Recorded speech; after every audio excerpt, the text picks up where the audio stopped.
My name is Doug Soesbe, and I was born in Portland, Oregon. Kind of astonishing how early it was. I think I was like 4 or 5. And I remember going into the attic, and there were these muscle magazines that I later found out that my father had. And I was fascinated by them. And I would sit in the attic and look at these pictures of these muscle men in their in their posing outfits, and was so obsessed with them. And I became, they were almost like friends. I was teased a lot by bullies because they picked up on the fact that there was a certain femininity about me, the things I was interested in, the way I spoke. I remember once I was in Sunday school and we were cutting some sort of project, and I was cutting material, and I put down my scissors like this, and one of the boys imitated the way I did that. And I just started to sob and ran home. I'll never forget. And my mom said, "What's the matter with you?" And I threw my head on the table, very dramatic. And that was sort of the beginning of persecution. Once the bullies smelled the blood of a wounded sissy, the war was on. Once they sensed that you were vulnerable, once they called you faggot and you reacted and they knew that you were, then the game was on. I knew that I found boys attractive, but I didn't know what it was. And so I had the usual thing in the neighborhood where the boys got together and we, showed ourselves and played with each other. And I just was so overcome with guilt about that. I sort of spent my childhood not wanting to drop very many clues. It was almost like I committed a crime. I couldn't be seen looking at those magazines. And I remember going to the drugstore, and and when I was a kid, there was a magazine called Young Physique. And I would go and I'd get a regular magazine and stick it inside the magazine and read it at the store. But there again, the guilt was awful. And the movies were not kind, because every gay person in the movies committed suicide or was thrown in prison. So that wasn't a good source of relief. So yeah, I just internalized it in a very broken, unhealthy way. I saw it as a bad thing. But I think my mother, God bless her, she and my father never slept together. And she was not very sexual. And I remember specifically, we went to the movies together in 1960, and we were waiting for a bus. And I had just sort of learned about sex and how babies were made. And I asked her about it, and she said, "Oh, yeah, that's men and women have to get together to have babies." And then she looked at me and she says, "But you have to be married. If you have sex without being married, you will never be happy again." And I thought, oh my God. So now, since I was really in a jam, because I had sort of had sex with my neighborhood friends, but I couldn't get married, so I'll never be happy again. So I thought that I'd just ruined everything. So that was a big part of the scenario. You're right. It wasn't religion. It wasn't like I was growing up in a really religious family, but there was that element involved, that fear of sex, seeing sex as a sin. And then I remember going through my father's magazines, and I found the word homosexual, and it just like leapt off the page. And I suddenly thought, that's it. That's going to be the thing of my life. Homosexual. There it was. And I knew it had a name then. And then I saw this movie. It was made in 1961 called The Children's Hour. I was 12 years old. And at the end of the movie, Shirley MacLaine, who realizes that she's in love with Audrey Hepburn, hangs herself. And you see feet swinging at the bottom of the frame. And again, just wild with guilt. Oh my God, this is what's going to happen. I've done this horrible thing. And so that really forced me really deep into the closet, because I just wouldn't talk about it. I was sexually completely unaware. I didn't even know what an orgasm was. I completely shut it off. And I had feelings, but nothing happened. I realized now I was kind of in love with my best friend in the neighborhood. We never did anything, but I realize now that the relationship had a very romantic feel to it. And then in high school, other boys who were far more worldly than I about those things knew exactly what was going on, and I was teased about it, sometimes chased home from school. But like I said, it wasn't terrible. I wasn't beaten up. Didn't go through all of that. And then I got into drama at school. And that changed my life because suddenly I felt like I was part of a group and I didn't feel like an outsider anymore. And I'm still a very solitary person. But getting into drama gave me a feeling of community. And my father was very supportive of my interest in movies, which kind of came through him. And he built a little theater down in the basement. And oh my God, that was my favorite place in the world. And it was a really great place. I mean, it had little theater seats and curtains and a projection room.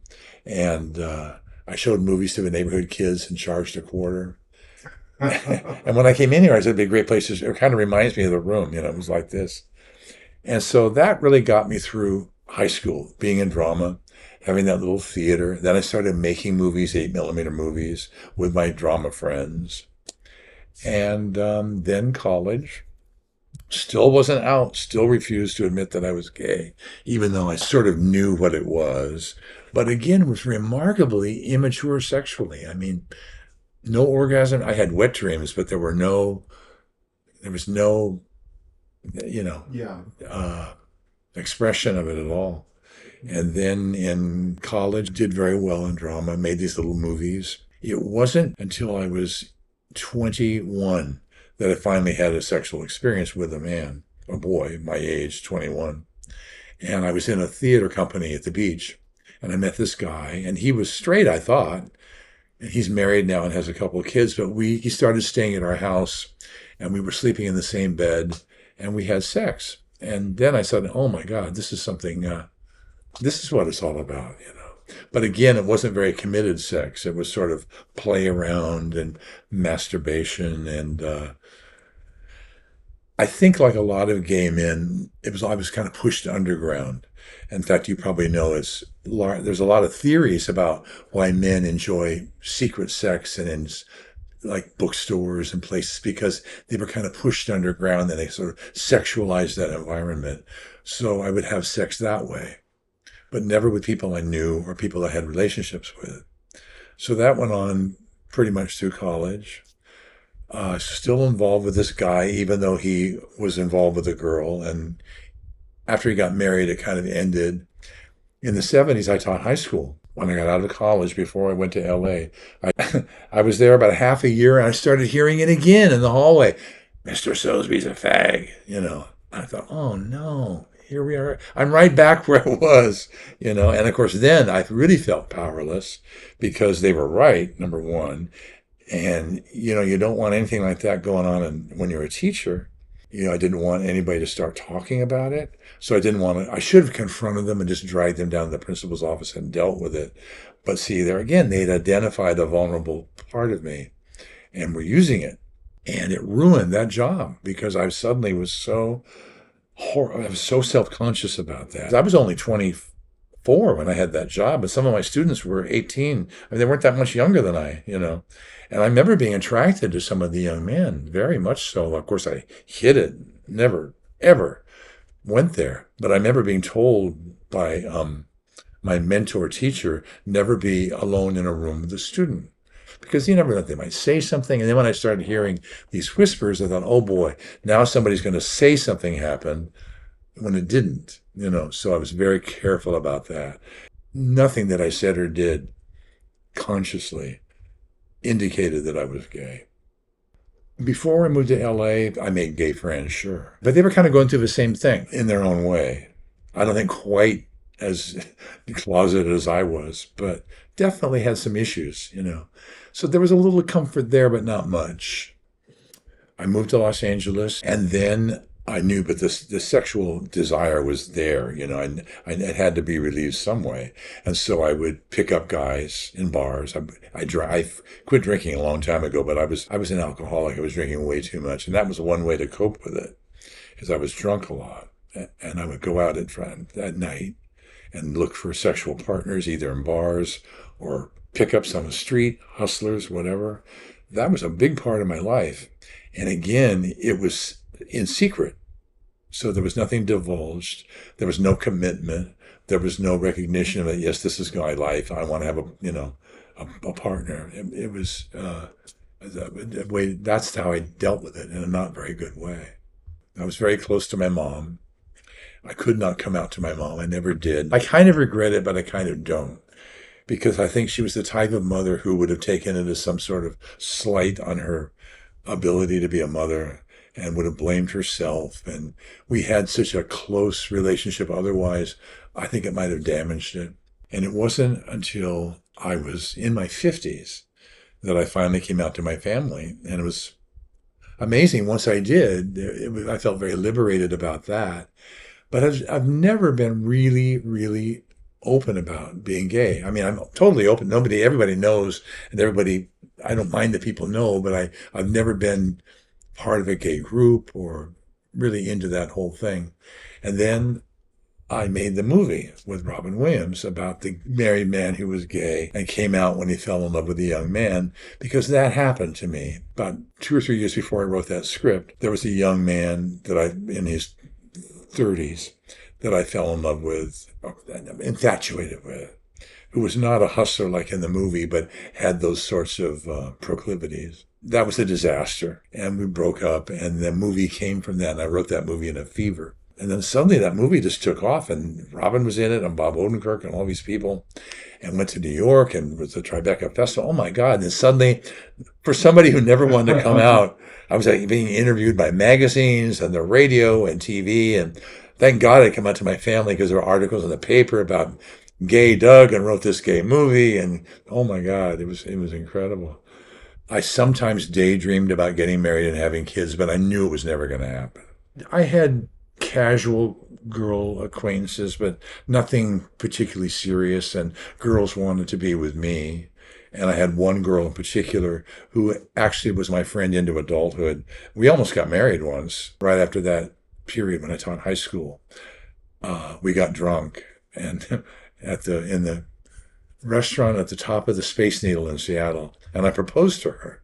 And then the next day when I sobered up, I withdrew the proposal, and she threw a chair at me. And I didn't blame her. So that was the only time that, thank God I didn't, because I would have ended up like the guy in my movie. And that man in my movie, by the way, was inspired by so many men my age who did get married and had children and who were secretly gay. And it was awful. Horrible way to live, But I also never thought about having a lover. And I've never had a lover. I've never had a partner. Partly was because I shut myself off from my family and didn't want to give them evidence of this thing that I still felt guilty about, that they wouldn't love me anymore. And I think that's a very common thing with gay men my age, is that we had this feeling that once our family knew, they would reject us. And sometimes they were. I just wrote a script about that. Years ago, I met a young man who told me that when he was 17, his father found out he was gay, picked him up by the scruff of the neck and threw him out on the porch with no money and said, never come back. And I think that's everybody's nightmare about coming out to family. And so I think that was always in the back of my mind, even though I didn't think that probably would happen with my family, because they were too sweet, too nice. But I was afraid it would damage everything. So I was content to just move off to Los Angeles and get into the movie business and table all of that, and table it and table it and table it until I couldn't anymore. I ran into this with the movie because a lot of the critics of the movie were younger critics, could not understand why Robin was in this situation. I said, wait a minute. Only 5 years before I was born, gays were being thrown into jail just for being in a gay bar. Not having sex, just being in a gay bar. There was genuine terror. And as you just said, there was no gay marriage, of course. You didn't come out, and everybody, it was all about getting married and having a family. And I'm sure maybe some men did it to be deceptive, but they wanted to be straight. I had a friend who went through conversion therapy, where they sat in a room and shocked him when they showed him male nudes. Can you imagine that? How barbaric that is? And he was so desperate to be straight. And he got married and had a son, and later came out, and in a very ugly way, got divorced.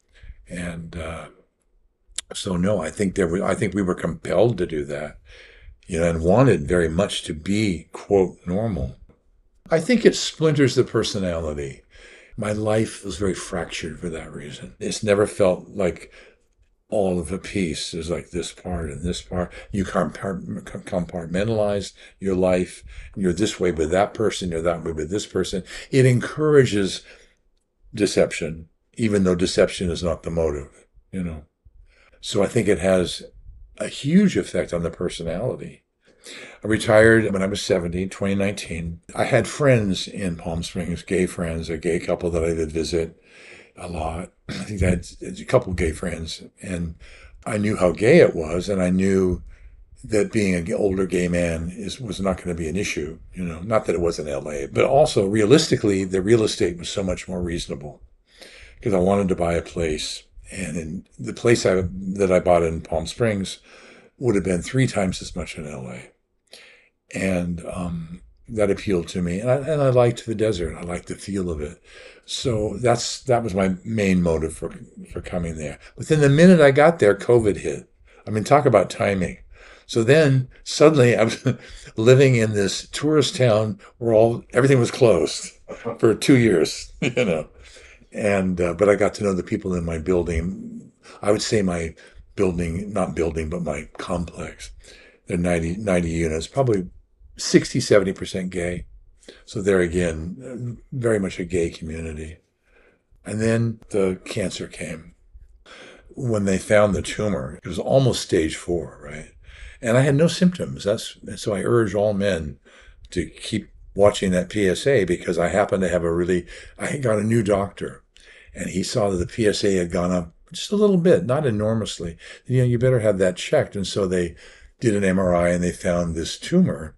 And I didn't know it was cancerous. And then after the biopsy, the doctor pulled me and said, "This is very serious.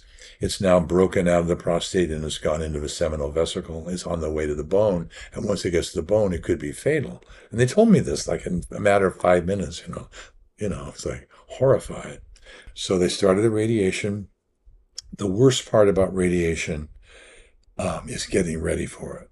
They do it in the morning. You have to eliminate everything from the bowel. You have to drink 40 ounces of water and hold it for an hour, you know, because it raises the bladders and reveals the prostate to the radiation. The radiation itself was nothing. I mean, you don't feel anything. They just put you on a great big table and this thing circles and comes in and circles. It's like a sci-fi movie, you know, and it takes about 20 minutes every day for 48 days. And they were very nice. They did it at a desert regional, and there was no pain, but there was that damage to the rectum, the damage to the urinary tract. So there were a lot of issues with that after it was over, some of which still persist. The result of that, as I mentioned earlier, was the libido was diminished enormously by the drugs and by the radiation. And the erectile dysfunction, I've never had any problem with ED, but suddenly do. And that's been altered, you know, so, and I don't know if that'll ever come back totally, but the urologist says possibly, but it's been 2 years, you know. So it's made a huge difference. In a way, it's a relief, you know, because there is not a strong desire anymore, but it's there. It's there. And it comes out through my writing, you know, because the lack of that, a lot of that was channeled in my writing, that passion, the kind of energy that comes from sexual excitement comes through art. I mean, you have it in your music, I'm sure, and people paint. And so I miss that a little bit in my work. I don't get close to a lot of people. There were infatuations along the way, but here's another thing about me, which I think is not uncommon with a lot of gay men. I fell in love with a lot of straight men. And I realized later the reason for that is because it was safe. Nothing could happen. There could be no commitment because there wasn't any desire for a commitment. So I would burn off a lot of this romantic energy in these infatuations that were devastating to me, but went nowhere and had no future. The last one being the one that led to the movie. But it's hard to think of it outside of who I am. I wouldn't want to live with anybody when you've lived alone for 55 years. But back when I was 30 years old, 35, I really wanted one. And I kind of wonder what that would have been like. I guess I'm not unhappy, but I could be happier. Let's put it that way.